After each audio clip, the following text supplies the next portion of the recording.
I do not recall receiving a single notice of meeting since 30 June 2022.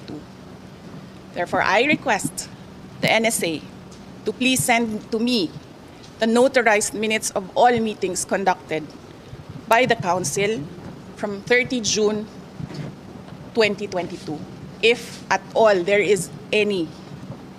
I want to review what the Council has accomplished so far in terms of policies and recommendations for national security. Gusto malaman ng taong bayan kung ano ang ginagawa ng National Security Council at ano ang nagawa ng National Security Council. Moreover, please submit within 24 hours an explanation in writing with legal basis bakit hindi na member ang Vice President sa National Security Council or bakit hindi ako nakakatanggap ng invitation ng meeting, whichever is applicable.